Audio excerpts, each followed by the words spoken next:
Assalamualaikum warahmatullahi wabarakatuh. Perkenalkan, nama saya Astina Mulyana, Prodi THP STK 11905. Nah, dalam video ini saya akan menjelaskan tentang beberapa materi yang terdapat dalam biokimia hasil perikanan.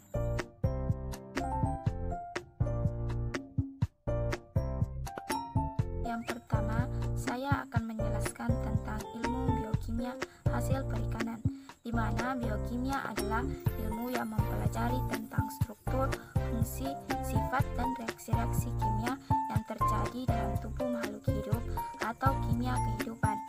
Dalam biokimia mencakup tentang struktur kimia, metabolisme, penyakit, dan rekayasa genetika yang memiliki kaitan sangat penting di bidang perikanan dan kelautan. Perkembangan biokimia dimulai pada abad ke-19 yang hanya merupakan cabang ilmu dari fisiologi dan kimia organik.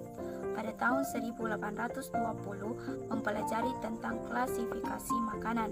Pada tahun 1840 mempelajari tentang konsep sel, serta pada tahun 1970 mempelajari tentang bioteknologi dan perkembangan biokimia.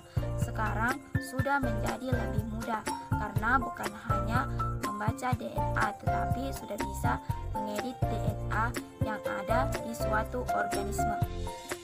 Terdapat 3 ruang lingkup biokimia, yaitu struktur dan fungsi makromolekul, metabolisme dan bioenergetika, serta genetika molekuler. Contoh peranan biokimia dalam MSP dan budidaya perairan, yaitu aliran energi dari rantai makanan dalam ekosistem seperti carrying capacity. Dalam teknologi hasil perikanan, yaitu pemrosesan pasca panen atau penangkapan. Dalam MSP dan IK, yaitu penentuan wilayah zonasi pada kawasan konservasi, yaitu keragaman genetika. Dalam PSP, yaitu mekanisme penerimaan informasi oleh ikan seperti rancangan alat tangkap. Biokimia hasil perairan adalah hasil perairan, khususnya ikan, sebagai upaya untuk memahami proses kehidupan dari sisi kimia hasil perikanan atau ikan. Atau dengan kata lain, biokimia ialah ilmu yang berhubungan dengan berbagai molekul di dalam sel atau organisme hidup, sekaligus dengan reaksi kimianya. Biokimia berasal dari kata bios, artinya hidup atau hayati, dan kini disebut dengan ilmu biologi. Sedangkan kata cemios artinya kimia, khususnya kimia organik, sehingga perpaduan kata di atas disebut dengan biokimia.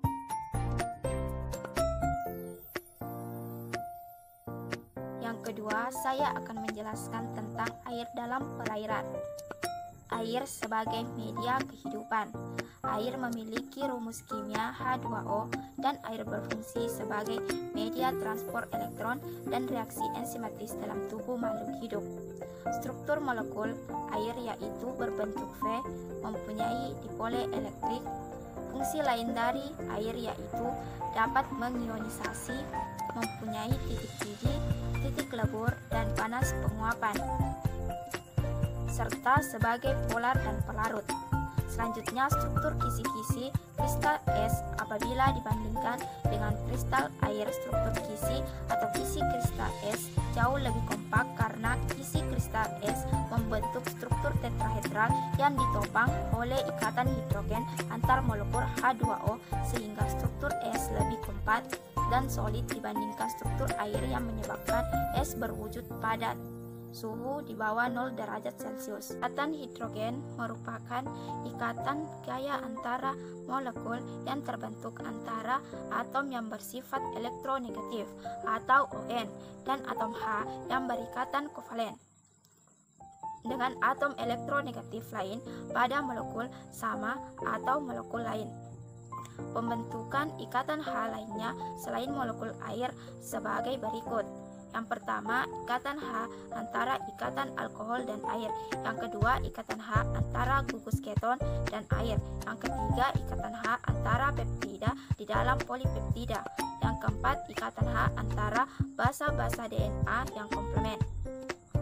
Air sebagai pelarut di dalam tubuh, di mana air melarutkan kristal NaCl dengan cara memutuskan hubungan ionik antara atom Na dan atom Cl pada NaCl, sehingga atom O pada air tersebut akan berikatan dengan atom Na dan atom H akan berikatan dengan atom Cl dari NaCl. Dengan kata lain, atom-atom yang bersifat parsial positif pada air akan mengikat dengan atom-atom negatif pada NaCl, yaitu Cl-. Sementara yang negatif pada air, oksigen akan mengikat ion natrium positif pada NaCl. Selanjutnya, sifat-sifat larutan antara lain. Yang pertama, bersifat osmosis atau perpindahan air melalui membran. Yang kedua, bersifat dialisis atau pemisahan molekul kompleks besar dari molekul atau ion sederhana.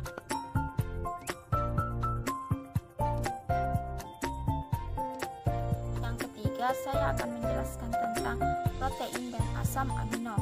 Yang pertama, asam amino adalah monomer penyusun protein yang berupa senyawa dengan gugus karboksil dan gugus amina.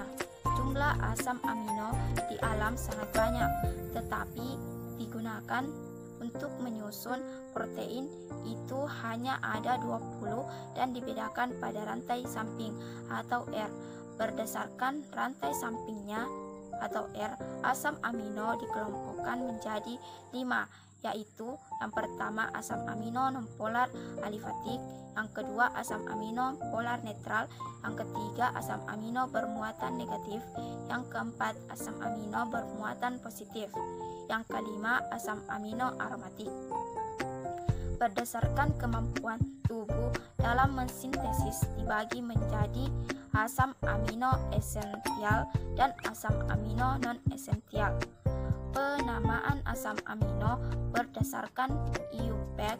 Asam amino dapat ditulis lengkap atau dalam singkatan 3 huruf dan singkatan 1 huruf. Contohnya, asam amino glisin dengan penamaan dalam singkatan 3 huruf yaitu gli dan singkatan 1 huruf yaitu G, dan masih banyak lagi. Selanjutnya, sifat penting dalam asam amino. Yang pertama yaitu optis aktif atau membentuk sebuah bayangan cermin.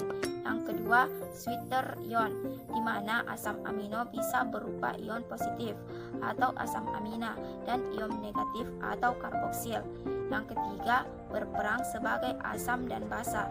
Yang keempat, memiliki pH isoelektrik atau asam amino berada di antara keseimbangan yang bermuatan positif dan negatif. Peptida adalah gabungan 2 atau lebih asam amino yang dihubungkan dengan ikatan peptida.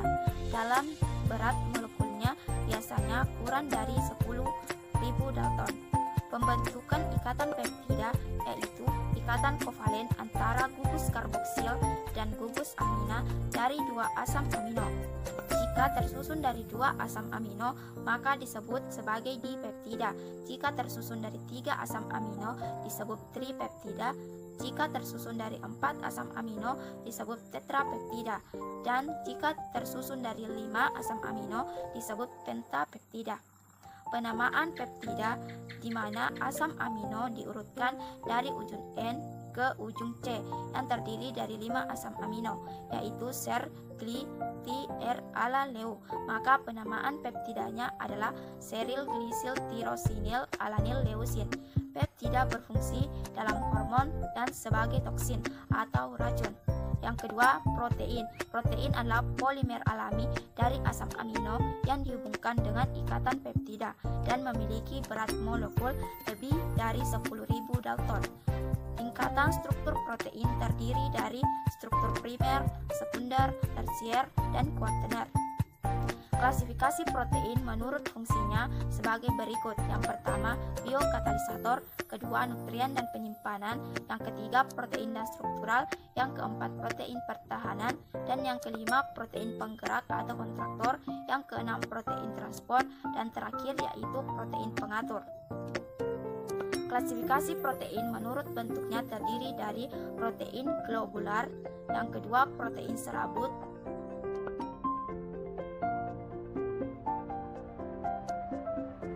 yang keempat, saya akan menjelaskan tentang metabolisme protein. Gambaran umum dari metabolisme protein. Jadi protein dalam makanan akan mengalami proses pencernaan hingga akhirnya akan terbentuk asam amino yang akan diserap di usus.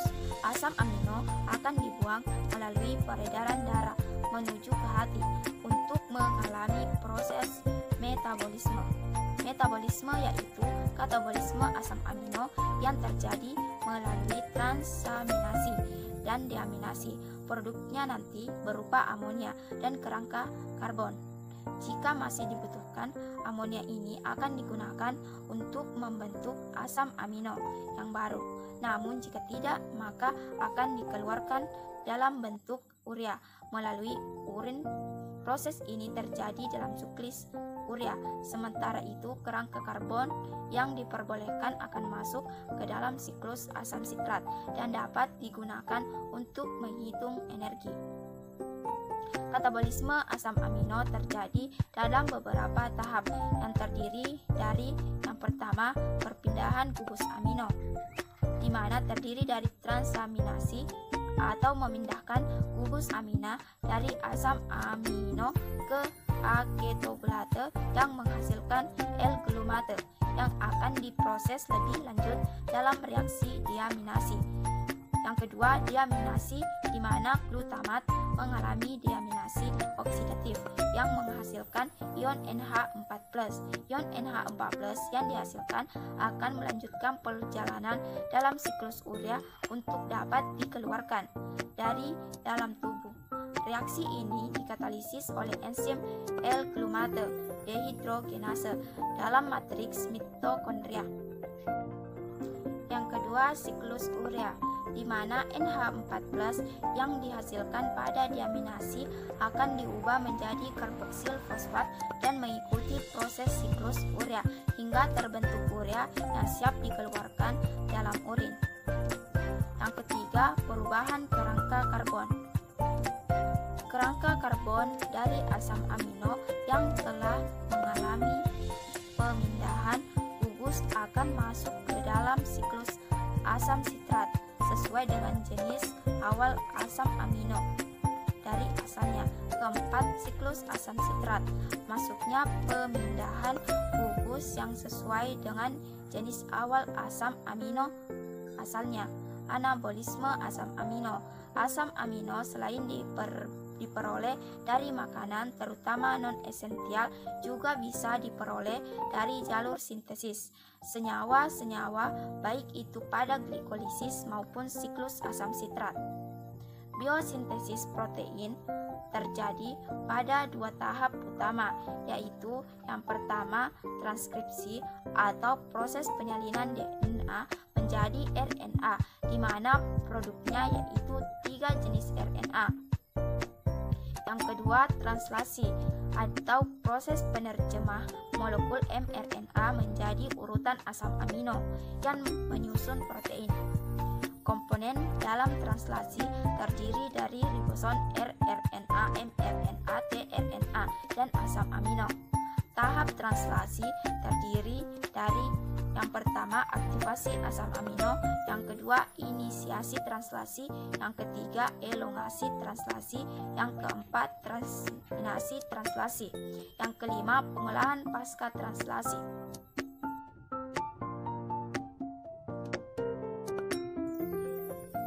Yang kelima, saya akan menjelaskan tentang lipid. Struktur dan jenis lipid. Lipid adalah kelompok senyawa organik yang nonpolar yang bersifat hidrofobik atau tidak larut air. Ada banyak senyawa yang digolongkan dalam lipid. Namun terdapat 3 kelompok utama, yaitu yang pertama lemak, yang kedua fosfolipid, dan yang ketiga steroid. Lemak dikenal sebagai zat yang terbentuk akibat kalori dalam tubuh. Semua lemak yang ada di dalam tubuh terdiri dari sel-sel lemak atau adiposit yang berisi trigliserida yang dibagi menjadi gliserol dan asam lemak. Fosfolipid memiliki bentuk yang sangat mirip dengan trigliserida. Jika trigliserida terdiri dari gliserol dan 3 buah asam lemak, maka fosfolipid terdiri dari gliserol, 2 buah asam lemak, dan gugus fosfat. Molekul fosfat lipid ini dapat dibagi menjadi 2 bagian, yaitu bagian kepala dan bagian ekor, di mana keduanya memiliki sifat yang berlawanan. Bagian kepala bersifat hidrofilik dan sedangkan bagian ekor bersifat hidrofobik. Karena keduanya memiliki sifat yang berlawanan, maka fosfolipid akan membentuk pola tertentu bila dimasukkan di dalam air. Di dalam air tersebut, sekelompok fosfolipid akan berkumpul membentuk bulatan di mana bagian kepala berada di luar dan bagian ekor berada di dalam, akan bersembunyi menghindari kontak langsung dengan air. Apabila sejumlah besar fosfolipid ada dalam air, mereka akan membentuk struktur ganda yang disebut lipid layer. Steroid memiliki bentuk yang berbeda dibandingkan dengan kelompok sebelumnya. Apabila lemak dan fosfolipid memiliki bentuk yang memanjang, maka steroid ini memiliki bentuk molekul yang cenderung membulat. Steroid merupakan molekul nonpolar yang memiliki 5 buah cincin ditambah dengan rantai samping yang bervariasi. Contoh steroid yaitu kolesterol.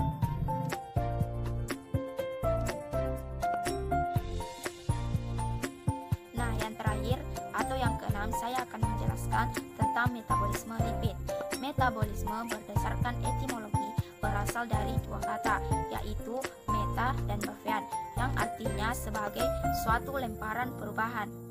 Metabolisme lipid terdiri dari yang pertama, jalur metabolisme eksogen. Jalur metabolisme eksogen ini yaitu sebagai metabolisme lemak yang ada di usus halus. Lemak-lemak tersebut bisa berasal dari makanan yang mengandung trigliserida dan kolesterol, ataupun bisa berasal dari empedu yang dikeluarkan oleh hati yang juga mengandung kolesterol. Nah, yang kedua, jalur metabolisme endogen, di mana jalur metabolisme endogen ini yaitu jalur yang memetabolisme lemak-lemak yang berasal dari hati yang akan disalurkan ke sirkulasi darah. Lemak yang dikeluarkan oleh hati menghasilkan trigliserida dan kolesterol. Yang ketiga, reverse kolesterol transport atau RCTP. Pada jalur metabolisme eksogen dan endogen berfungsi untuk memetabolisme LDL. Pada reverse kolesterol transport pathway atau RCTP berfungsi untuk memetabolisme HDL. Itulah tadi penjelasan dari materi yang terdapat dalam biokimia hasil perikanan. Mohon maaf jika ada kesalahan. Terima kasih dan wassalamualaikum warahmatullahi wabarakatuh.